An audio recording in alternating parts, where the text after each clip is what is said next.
पिछले एक साल में इसी राजौरी पुंछ रियासी सेक्टर में 20 जवान खोए हैं हमने। वो अपने बलिदान देकर, अपनी वीरगति देकर इस देश की सीमा की रक्षा कर रहे हैं, इसलिए थोड़ी संवेदना बरतना आवश्यक है। एकाएक न जानते हुए, न समझते हुए, उस क्षेत्र का परिचय न होते हुए, वहां की चुनौतियों से न समझते हुए जब आप सीधे सवाल पूछना शुरू करते हैं, आप अपमान भी करते हैं उस शहादत का, उस वीरगति का, आप मनोबल भी तोड़ते हैं। अब आई दूसरी बात। दुष्यंत जी सुन रहे हैं आप गौर से? दूसरी बात मैं एक बात और कहना चाहूंगा। बोलिए बोलिए। देखिए, अगर आपको शौक है देश की सुरक्षा को अपना राजनीतिक हथियार बनाने का, अगर आप ये जतलाना चाहते हैं कि आप देश की सुरक्षा के प्रति सबसे अधिक संवेदनशील हैं, सबसे ज्यादा चिंता है आपको, तो फिर गाहे बगाहे जब कोई सुर्खी आ जाए उस पर बयानबाजी करने की जगह थोड़ा गंभीरता से इस विषय में घुसें।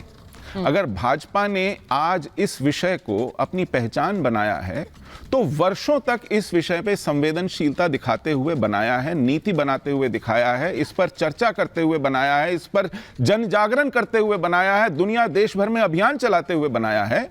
एकाएक किसी सुर्खी को उठा लेना, फिर उसको छोड़ देना, फिर जब सुर्खी आए फिर उस मुद्दे को उठा लेना और जो मुंह में आए वो कह देना, इससे आप मतलब जैसे हिंदू बनने का शौक चल रहा है तो आप जनेऊ अचकन पे पहन लें, सुरक्षा पर 30 मार्का बनने का शौक चल रहा है तो आप सवाल करना शुरू कर दें बिना जाने, तो उससे गंभीरता से नहीं लेगी कोई। भारत की जनता इस मामले में इतनी परिपक्व है।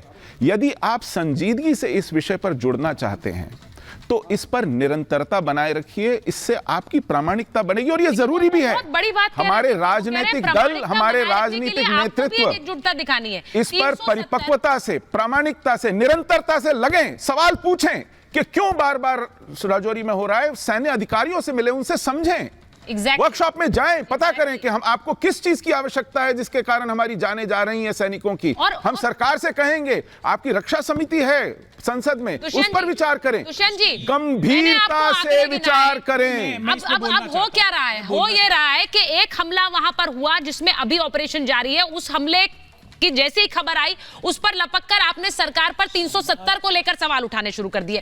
370 आप ऐसा लगता है कि आप इस पर आमादा हैं कि किसी तरह से ये प्रूव कर दें कि 370 को हटाना गलत था। भाई कुछ हासिल नहीं हो रहा है, जो हासिल हुआ है मैंने आंकड़ों में बताया। ये आपका ख्याल है? नहीं, ख्याल नहीं है, स्वतंत्र बार बार बयान यही देते हैं, बात रख सकते हैं, बार बयान सुशील जी की बातों से मैं ऐसा मैसेज जाता है, मैं वो आगे बढ़ाना चाहता हूँ। सुशील जी ने बड़ी तार्किक बात कही, हाँ, लेकिन गुजरात चीफ मिनिस्टर ऑफिस में काम करने वाले एक कर्मी का बेटा फर्जी पहचान के ऊपर जाता है, कश्मीर की संवेदनशील जगह पे जाता है, उसके ऊपर केस भी होता है। अगर वो किसी विपक्ष शासित राज्य के मुख्यमंत्री के कार्यालय में काम करने वाला ऐसी घटना कर गया होता तो भारतीय जनता पार्टी तूफान उठा देती, हिला देती स्टूडियो को। नहीं तो आपको तूफान उठाने से किसने रोका दुष्यंत जी? सन्नाटा। आपको तूफान उठाने से किसने रोका? मैं तो व्यक्तिगत रूप से सांसद निलंबन पर भी मुद्दा आप नहीं बना पाए, वो उल्टा पड़ गया। मुझे कोई क्वेरी होगी तो मैं सीधा अपने मेजर से मैं सिर्फ ये कह रही हूँ, आपको मुद्दा बनाने से कोई किसी ने रोका नहीं है। पूछूंगा आप बनाइए, आपको रोका किसने? लेकिन मैं बस ये कह रही हूँ, अरे एक सेकंड नहीं, एक मिनट संजय जी, मैं कुछ और बात कर रही हूँ। 2020 की है, आर्मी पर 2021 में उसको छोड़ दिया गया। अच्छा ठीक है, अब आप फिर से वो बात देखिए। पहली बात तो ये, अगर ये फैक्ट्स है ना संजय जी, तो आप उसको लेकर आइए, आप उन साक्ष्यों को लेकर आइए और कब की खबर है उस टाइम बैठकर गूगल मत करिए। उसके बाद ये बड़ा एम्बैरेसिंग होता है स्क्रीन पे, ये बड़ा एम्बैरेसिंग होता है। उन्होंने वो अभी भी बोल रहे हैं कि एनआईए के मामले में, आप उसके बाद भी 4 बार गूगल कर रहे हैं। मेरा सिर्फ ये कहना है कि ऐसे मत करिए, it's very embarrassing on screen. अगर आपके पास फैक्ट्स है तो फैक्ट्स लेकर आइए, उसके बाद बोलिए और उन पर सवाल उठाइए।